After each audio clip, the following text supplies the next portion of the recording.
Good morning, Sarvada Namaskar bachcho. This is Mahesa here. In today's class, I'm going to teach the student of standard 8 from your English literature book. Yes, class 8 English literature book, unit number 4, passion for sports, section number 3, the ants at the Olympic, that has been written by Richard Dickens. That has been written by Richard Dickens. Before going to the lesson, I'm going to tell you something about the writer. That is Richard Dickens was an English writer and was born on 24 of February in 1949 and had died away at the age of 21. He was a folk singer and even a comedian and even a writer by his profession. Okay. So let us begin the lesson. That is the ants at the Olympic. According to the title of the lesson, you can understand that there was a game of Olympic for animals. अब आप ये जो आपका heading है, ये जो title है आपके लेसन का, ये टाइटल आपको बता रहा है कि इस लेसन में एक ओलंपिक गेम का ऑर्गेनाइजेशन हो रहा है जिसमें not human but animals can participate. Okay, इस ओलंपिक में एनिमल्स पार्टिसिपेट करेंगे और उस एनिमल्स में ये एंट भी है. आप सोच सकते हैं कि एनिमल्स के बीच में जब दौड़ने की कंपटीशन होगी, उस दौड़ने वाले कंपटीशन में एंट का क्या कंडीशन होगा, क्या ये जीत पाएगा? क्वेश्चन अराइज हो रहा है दिमाग में कि उस दौड़ने वाले कंपटीशन में सारे जानवरों के बीच एंट भी दौड़ेगा तो क्या वो जीत पाएगा? ऑब्वियसली आपका आंसर होगा नहीं. और मुझे में नहीं पता कि इसमें आखिर विनर कौन होगा जब तक हम लेसन को नहीं पढ़ेंगे. आइए लेसन को स्टार्ट करते हैं और पढ़ते हैं, जानते हैं कि इस लेसन में विनर कौन होगा. बात समझ रहे हैं? Very good. यहाँ से लेसन स्टार्ट करते हैं line by line, stanza by stanza. आप देख सकते हैं ये वाली पोएम है, ये section 3 ends and the Olympic. Okay, यहाँ पे ग्रीन लाइन में लिखा हुआ है, imagine an Olympic in which many animals, birds and insect participated and how do you think ant will fare in such a competition. It was a question before reading the story that there was a competition of running inside the jungle. Okay, और जंगल में बहुत सारे जानवर हैं और बहुत सारे जानवर में एंट भी है. तो एंट का क्या हाल होगा? वो जीत पाएगा या ये बीच में ही रह जाएगा या फिर और दूसरे जानवरों के पैर के नीचे दब के मर जाएगा? ये सारा भी क्वेश्चन है जो जब लेसन पढ़ेंगे, जब समझाएंगे तब आपको पता चलेगा. लेसन स्टार्ट करते हैं. सबसे first stanza, the very first stanza is that what. सबसे पहला स्टैंजा पोएम का शुरू करते हैं. ओके, करें शुरू? बोलिए यस और no.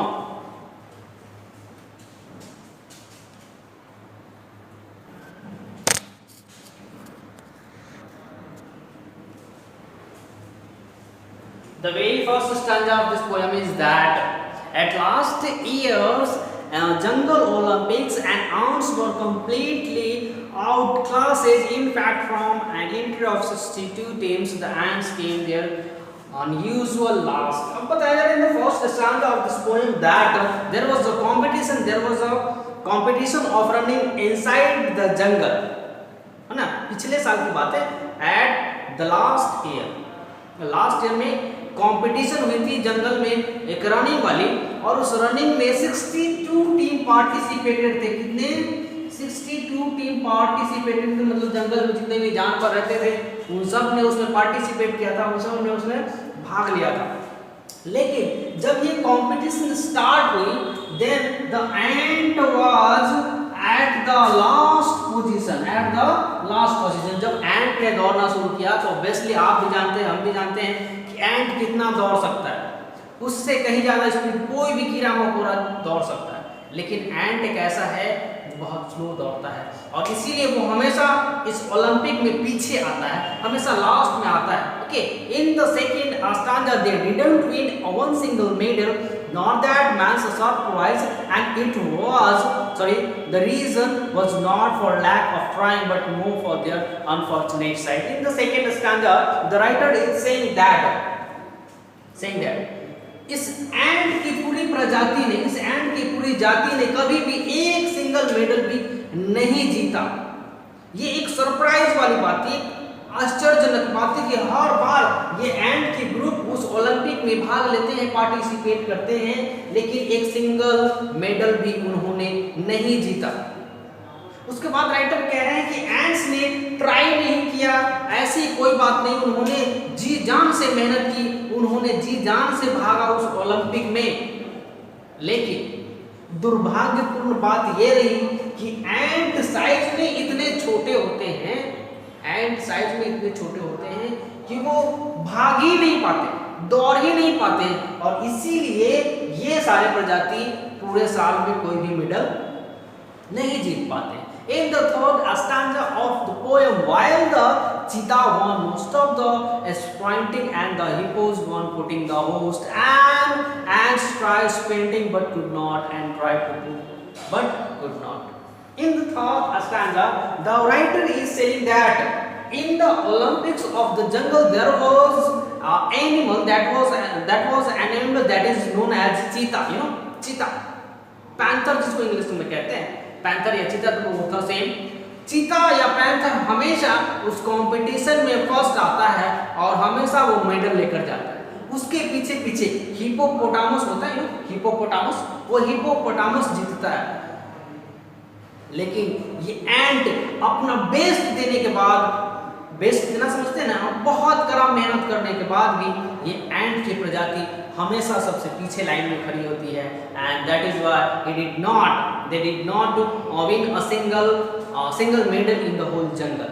In the fourth stanza, it was saying that it was sad for the ants cause they were sluggers and they turned out for their evil with their sports and bright orange t-shirt, and the athletes are proud they are sent. और इसीलिए एंट की जो पूरी प्रजाति है, जब competition में जीत नहीं पाते हैं तो दुखी रहते हैं और मन ही मन सोचते हैं कि वो इतनी मेहनत कर पाते हैं, that how they did not get a single medal or a single prize. जब भी कंपटीशन होती है, जब भी एथलेटिक्स कंपटीशन होती है जंगलों में, तो उनको जो पहचान करने के लिए, तो एथलेट्स को पहचान करने के लिए टी शर्ट पहनाई जाती है, और इन लोगों में भी जब कंपटीशन होती है तो टी शर्ट पहनाई जाती है, और उनमें इस चींटी के प्रजाति को ऑरेंज कलर के टी शर्ट पहनाए जाते हैं, है ना। और जब ऑरेंज कलर के टी शर्ट पहना जाते हैं तो ये एंट की प्रजाति उस टी शर्ट को पहनकर प्राउड फीलिंग करते, क्या फीलिंग करते हैं, प्राउड फीलिंग करते हैं कि उन्हें ओलंपिक में भेजा जाता है। लेकिन वो जाते हैं बहुत खुशी खुशी ओलंपिक में, और जब लौट कर आते हैं तो बहुत बहुत बहुत दुखी होते हैं। समझ में आ रही? In the fifth stanza of the poem, they came last of the high jump and handled with they say sad they had I'm very sorry, which they say they have won, but they failed. They came last in the 400 meters and last in the swimming as well. In the fifth stanza, the ants are saying, ants क्या कह रहे हैं कि जब running होती है तो सबसे पीछे जाते हैं, जब हाई जंप होती है, हाई जंप समझते हैं ना, नहीं समझते तो आप घर में जो बड़े मम्मी डैडी होंगे, भाई बहन होंगे, उनसे पूछे हाई जंप मतलब एक दौड़ होता है, दौड़ते दौड़ते लोग किसी ऊंचाई को जंप करके जाते हैं ना, किसी ऊंचाई को जंप करके जाते हैं, दैट इज हाई जंप। और जब हाई जंप की कंपटीशन होती है तो एंड्स उसमें भी पीछे रह जाते हैं, क्योंकि ये जंप नहीं कर सकते, ये छोटे से इतने साइज में होते हैं कि वो जंप भी नहीं कर पाते। बाकी सारे जानवर रनिंग करके आते हैं और जंप लगा के उस पार चले जाते हैं, but the ant had not the capability to jump over something, okay, उसमें भी वो पीछे जाते हैं। एंड इवन आफ्टर बताया जा रहा है कि 100 मीटर की जब दौड़ होती है तो उसमें भी सबसे पीछे आते हैं। And even in the pond of the jungle there was a competition of swimming, जंगल में कोई पॉन्ड होगा और उस पॉन्ड में भी स्विमिंग की जब कंपटीशन चलती है तब वहां भी वो पीछे आता है। रनिंग में भी पीछे आता है, जंपिंग में भी पीछे आता है और स्विमिंग में भी पीछे आता है, because it was a very tiny animal. Animal कह नहीं सकते, वो इंसेक्ट है ना। और एक इंसेक्ट और एक एनिमल में बहुत फार डिफरेंस होता है, आप समझ सकते हैं। Okay, in the sixth stanza they came last in the long distance running through they saw they might have come first and they might if the other 61 teams hadn't put in the finish first। अब इस stanza में ये and सोच रहा है, क्या सोचेगा ये कह रहा है कि अगर लास्ट टाइम लॉन्ग डिस्टेंस की रनिंग हुई, लॉन्ग डिस्टेंस की अगर रनिंग हुई तो वो फर्स्ट आएगा। इतनी मेहनत करेगा कि आने वाले लॉन्ग डिस्टेंस कंपटीशन में वो फर्स्ट आएगा। इसके लिए वो क्या करेगा, if there was a team of 60 team है उस रनिंग कंपटीशन में, तब उसको क्या करना चाहिए, he had to be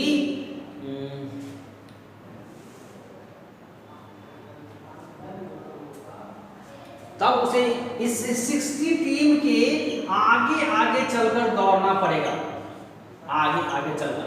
जब ये सारे 60 टीम को वो पीछे छोड़ेगा तब वो जीतेगा। लेकिन इज इट पॉसिबल है क्या?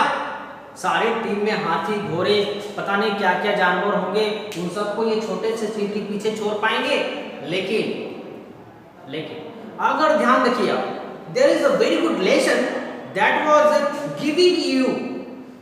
बहुत अच्छे लेसन दिया जा रहा है एक छोटे से इंसेक्ट से कि ये इंसेक्ट बहुत छोटा है, इसकी क्वालिटी नहीं है दौड़ने की, इसकी क्वालिटी नहीं है जंप करने की, इसकी क्वालिटी नहीं है स्विमिंग करने की, फिर भी ये हार नहीं मानता, हार जाता है और फिर अगली बार तैयारी करता है, फिर हार जाता है, फिर अगली बार तैयारी करता है। मतलब सिखाता है आपको और हमें कि बार बार हार कर भी उम्मीद नहीं हारना चाहिए। बात समझ रहे हैं? और ये फिर से इसीलिए प्लानिंग कर रहा है कि इन 60 टीम को वो हराएगा और इसके लिए इसे पीछे छोड़ेगा। आगे चलते हैं, क्या कहता है